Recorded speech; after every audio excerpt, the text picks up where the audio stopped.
अल्हम्दुलिल्लाह रब्बिल आलमीन। बिस्मिल्लाहिर्रहमानिर्रहीम। नहमदुहु व नुसल्ली अला रसूलिहिल करीम। काबिल एहतराम भाइयों, दोस्तों, बुज़ुर्गों, मेरी बहनों, आप सबको अस्सलामु अलैकुम व रहमतुल्लाहि व बरकातुहू। और मुझे बेहद खुशी है आपके शहर आने की, और मैं सबसे पहले अपने प्यारे भाई, अपने दोस्त मौलाना इमरान बशीर साहब का दिल की गहराइयों से शुक्रिया अदा करता हूं कि जिन्होंने मुझे मौका दिया मैं आप तक आऊं। फिर आप तमाम बहनों और भाइयों का कि आप लोग आ गए, और आप लोगों के आने से मुझे कितनी खुशी हुई है और कितनी तसल्ली हुई है कि मैं आपको बयान नहीं कर सकता। अल्लाह से बस दुआ है कि अल्लाह पाक ही आपको इसका अजर अता फ़रमाए और अपनी शान के मुताबिक अता फ़रमाए। आप मौलवी इमरान साहब से दीनी और इस्लाही बयानात सुनते ही रहते हैं। पता नहीं क्यों मेरे दिल में आती है कि आज मैं आप लोगों को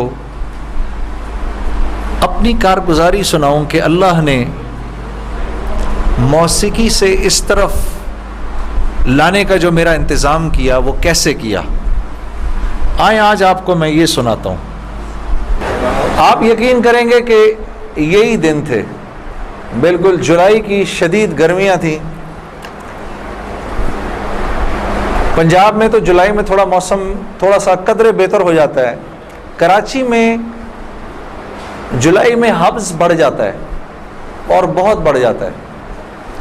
तो यही जुलाई के दिन थे, मैं गाड़ी में बैठा हुआ, शीशा उसका चढ़ा हुआ था और मैं जा रहा था, तो मैंने अपने बाएं तरफ से एक जमात को गुजरते हुए देखा। मुझे कुछ इस तरह पता था कि ये कुछ एक जमात है जो लोगों को मस्जिद की तरफ ले जाती है और वो तंग वंग करती है, लोगों को घरों से निकाल लेती है, तो लोग इस जमात से भागते फिरते हैं। कुछ ऐसा सुना था मैंने, कोई एक ऐसी जमात है। तो मेरे दिल में ये ख्याल आया कि देखो, तुम तो आराम से घर में बैठे हुए हो, गाड़ी में बैठे हुए हो, और ये देखो ये बेचारे लोगों को नमाज की तरफ, अल्लाह की तरफ बुला रहे हैं, और उनके कपड़े बिल्कुल भीगे हुए थे पसीने से, और तुम इनके बारे में गलत सोच रहे हो। ऐसा ना हो कि आगे जाके तुम्हारी गाड़ी वजे कहीं। तो अपनी गाड़ी को बचाने के चक्कर में मैंने वहां से यू टर्न मारा, और यू टर्न मार के मैं वापस लाया, और वापस ला के मैंने गाड़ी को ये जमात के कुछ जो साथी थे उनके आगे रोक लिया। रोक के मैं गाड़ी से उतर के मैं जो जमात का जो सबसे आगे जो थे बुजुर्ग थे, मैं उनके पास गया और मैंने जाके उनसे ऐसे हाथ किया, हाथ मिलाकर मैंने कहा, जी आप बड़ा अच्छा काम करें, मेरे लिए भी दुआ करें, ऐसे ही कह दिया मैंने। तो उन्होंने मेरा हाथ पकड़ लिया और मुझे कहने लगे, मैं आपके लिए ज़रूर दुआ करूँगा। अब मुझे क्या पता कि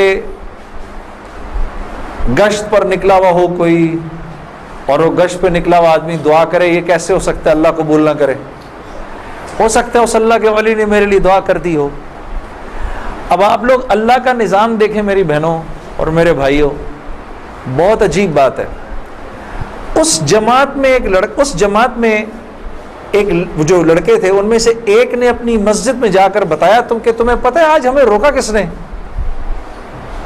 तो उन्होंने कहा, भाई किसने रोका? कहा, वो सिंगर नहीं है जुनैद जमशेद, उसने आज, ये लोग मकामी गश्त कर रहे थे, उसने गश्त के दौरान हमें रोक लिया। उसने हमसे ऐसे कहा, भाई हमारे लिए दुआ करना। और जिस मस्जिद में उसने ये बात कही, उस मस्जिद में एक नमाजी था जो तबलीग में लग चुका था। वो 16 साल पहले मेरे साथ स्कूल था। अल्लाह का निज़ाम देखें, 16 साल पहले मेरे साथ स्कूल में पढ़ता था, तबलीग में लग चुका था। उसने कहा, किसने रोका तुम्हें? कहा, वो नहीं है, वो सिंगर जुनैद जमशेद, उसने रोका हमें। इसने कहा, अच्छा मैं ठीक है।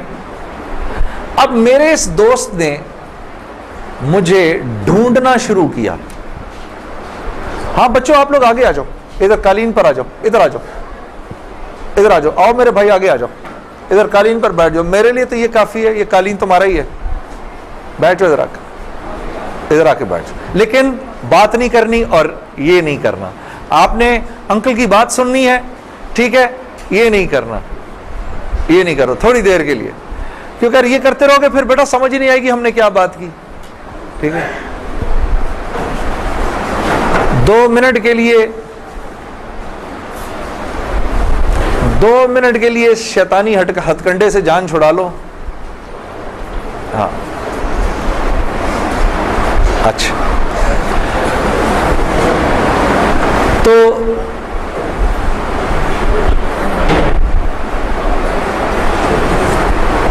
खैर मेरे इस दोस्त ने मुझे ढूंढना शुरू किया और इस वाक़े की कोई तकरीबन 1-1.5 महीने बाद इसने मुझे ढूंढ लिया। और एक दिन जी मेरे घर फोन आता है, जुनैद। अब मैंने जब उसका मुझे पहचाना, उसने बोला जुनैद मुझे पहचाना। आप यकीन करेंगे मैं 16 साल बाद इसकी आवाज़ सुन रहा था, मैं पहचान गया।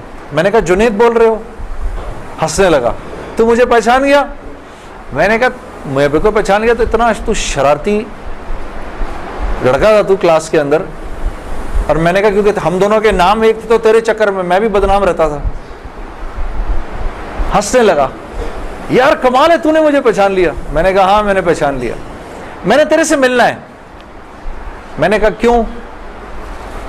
कहता है बस ऐसे ही, वजह कोई नहीं है। मैंने कहा यार अच्छा हमारी जिंदगी ऐसी थी, शोबिज की जिंदगी थी हमारी,